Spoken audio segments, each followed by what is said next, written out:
Good morning, class 11 students. This is the second part of the chapter, the address.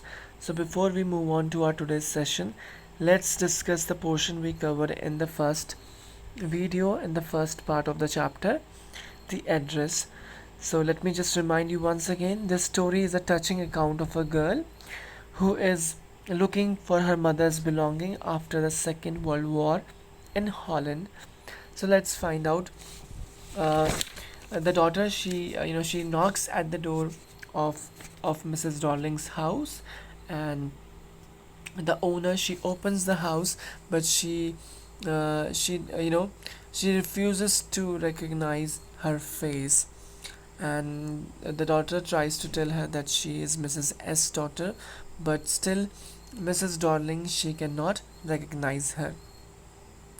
And the daughter thinks that maybe she's at the wrong address, but at this same time, at this moment, she notices that the owner of the house is wearing her mother's cardigan, and this is where she realizes, this gives her the confirmation that she is not wrong, she is at the right address.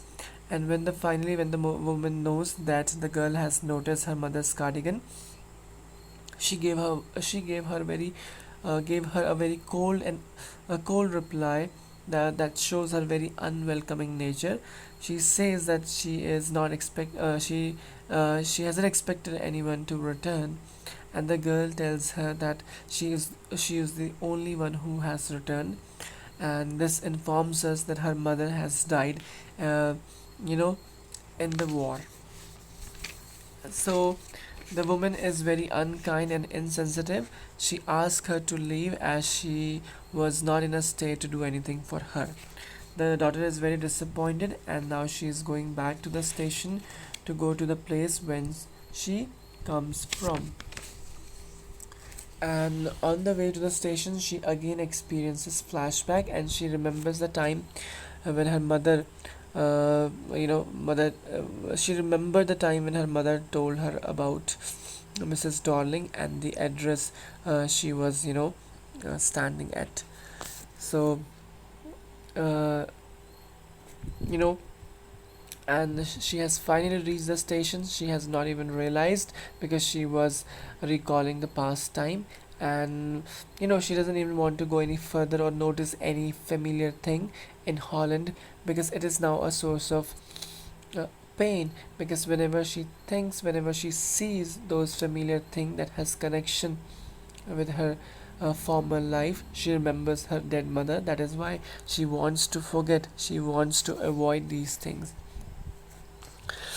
So now she's sitting in the train, and then she again hallucinates as Mrs. Darling is sitting in front of her, and then she comes back to reality, and she thinks that she needs to give one more try in order to to have a word or have a conversation with Mrs. Darling, and obviously to have a look at all those belongings that once belonged to her and her mother. Understand? So now she wants to try one more time. So now we'll proceed with the with today's part. Let me just highlight the portion for you so that you could actually keep the track of the chapter. After my first visit in vain means useless, unfruitful, to Mrs. Darling house, I decided to try a second time. Now a girl of about 15 opened the door, and I asked her if her mother was at home. No, she said my mother was doing an errand. No matter, I said I will wait for her. So this time, I think this is the second time when the narrator is the narrator visits her house again.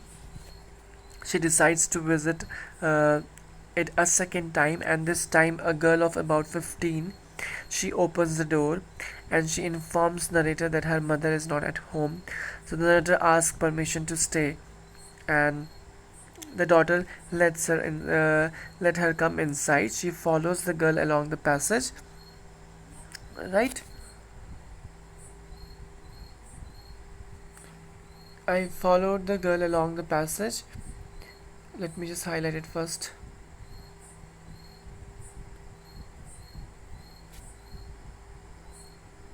Okay, this is the part.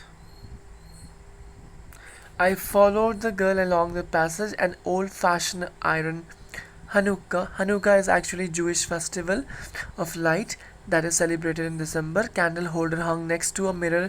We never used it because it was much more cumbersome. Cumbersome means uh, cumbersome means which is clumsy, awkward, and very uneasy to manage. Right? There is a single candlestick. So the girl she follows the girl along the passage, and the protagonist narrator, she notices an old fashioned iron candle holder, which they have which they never used back in those days, right? "Won't you sit down?" asked the girl. She held open the door of the living room and I went inside past her. I stopped, horrified. I was in a room I knew and did not know. So the narrator, she went into the living room and she was horrified because the room was unfamiliar, but it seemed to her familiar because of the presence of those old belongings that once belonged to her and that oppressed her, right? Myself in the midst of things I did not want to see again, but which oppressed me in the strange atmosphere, or because of the tasteless way everything was arranged, because of the ugly furniture, of the muggy smell that hung there. I don't know, but I scarcely dared to look around me. The girl moved chair, stared at the woolen table, the cloth I rubbed. My finger grew warm from rubbing. I followed the lines of the pattern. Somewhere on the edge there should be a burn mark that had not been repaired, right? So the protagonist, the narrator, she's horrified because she finds herself in the middle of her and her mother's old belonging, and now they traumatize her, right? As these things are kept in a very strange surrounding, or in a very tasteless manner, and it was actually hurting her to see her family's belonging lying in a very tasteless manner, and especially with those ugly furniture and that stale smell, muggy smell, right? And then she sat down, she touched the tablecloth, and she rubbed her finger. And when she rubbed her finger grew warm, and she knew that she followed the pattern of the tablecloth, and she knew that there was a burn mark that had never been repaired. My mother will be, uh, My mother will be back soon, said the girl, that I have already made tea for her. Will you have a cup? Thank you. I looked up. The girl put cups ready on the tea table, had a broad bag just like her mother. She poured tea from white pot. All it had was a gold border on the lid. I remembered. She opened a box and took some spoons out. That is a nice box. I heard my own voice. It was a strange voice, as though each sound was different in this room. So, uh, the girl because the girl offered the narrator tea, and she placed the cups of tea in front of her on the table. And when she was pouring the tea from a white teapot, the narrator remembers this teapot has a gold border, right, on the lid. And then the girl, Mrs. Darling's daughter, she took out some spoons from the box, and when she was taking those spoons out, it was a cutlery box, and which actually belonged to the narrator's family, right? And that is why uh, she said that that is a nice box. Understand? And the girl, uh, you know "Oh, you know about them?" She turned around, brought me my tea. She laughed. "My mother says it is antique. We have got lots more." She pointed out the room. "See for yourself," right? So the Mrs. Darling's daughter, she turned around, and she laughed, and she told her that we have lots of antique plates in our house, right? According to her mother, these cutleries are you know antique, and she points at those things, and she asks the protagonist, the narrator, to have a look for herself. I had no need to follow her hand. I knew things uh, she meant. I just looked at the still life over the tea table. As a child, I I had always fancied the apple on the pivotal plate. So pivotal plate is actually an alloy, gray color alloy, right? So I think the narrator doesn't need to follow her finger because she was already aware what those things are, because those things belong to narrator, right? And she and and as a child the narrator always fancied to to eat off apple on the pewter plate, right? We use it for everything, she said. Once we even ate off plates hanging there on the wall. I wanted so much, but it was nothing special, right? And now the girl tells narrator that she has used those antique plates. She has eaten off the plates, right? That was hanging there on the wall, and she doesn't she didn't feel she didn't feel anything special. I had found the burn mark on the table. The girl looked questioningly at me, and now the narrator, she has able to find the burn mark on the tablecloth. Now the girl, Mrs. Darling's girl, she is looking at she's looking at narrator, and in a very doubtful manner. Yes, I said, you get to so used to touching all those lovely things in the house you hardly look at them anymore. You only. And now the finally she answers that yes, I know about the box. The box the Mrs. Darling's wife took out. Notice when something is missing because it has to be repaired or because you have lent it, for example.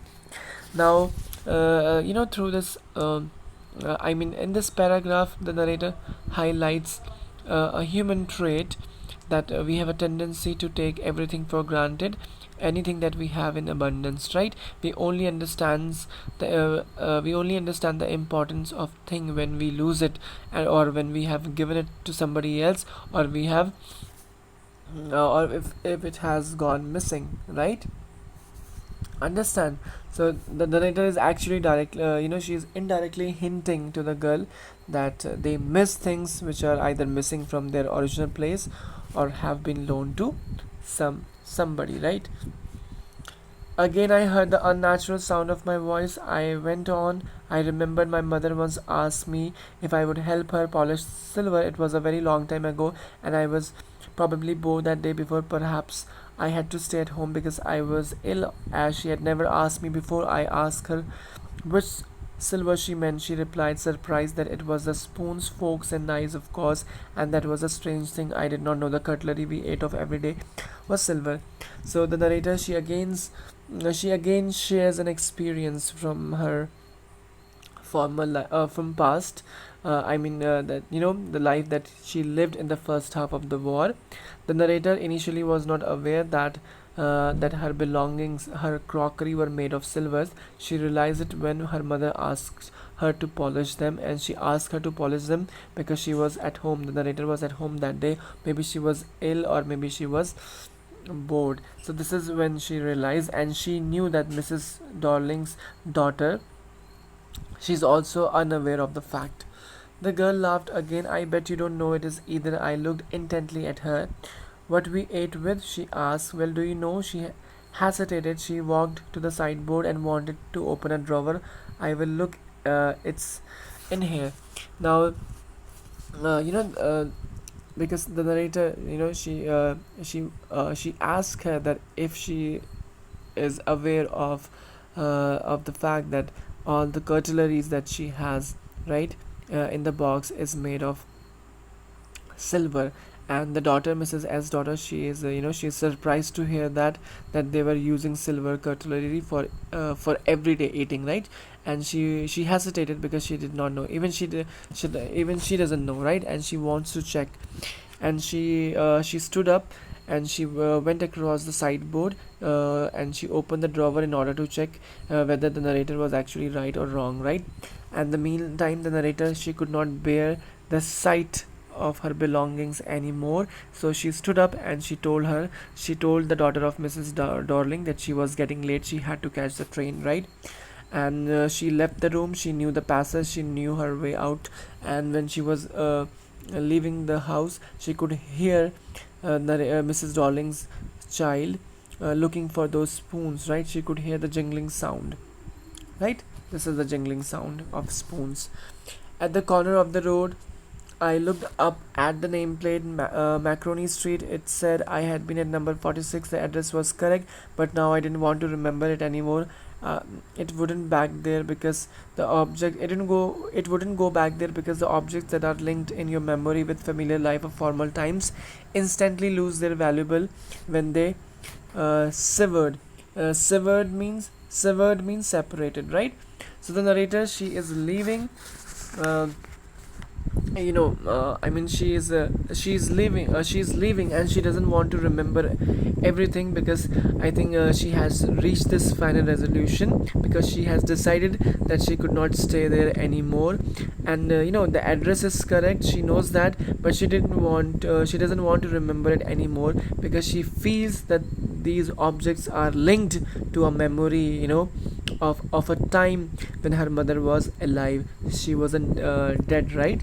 So now these things have lost their values, obviously, because it is no longer belong to her, and she has lost her mother, and those belongings are in a new place, and somebody else is creating a memory with it, right? So she doesn't want to remember. And what should I have done with them in small rented room, where the shreds of blackout papers still hung along the windows and no more than a handful of cutlery fitted in the narrow table? I resolved to forget the address of all the things I had forget. That would be the easiest, right?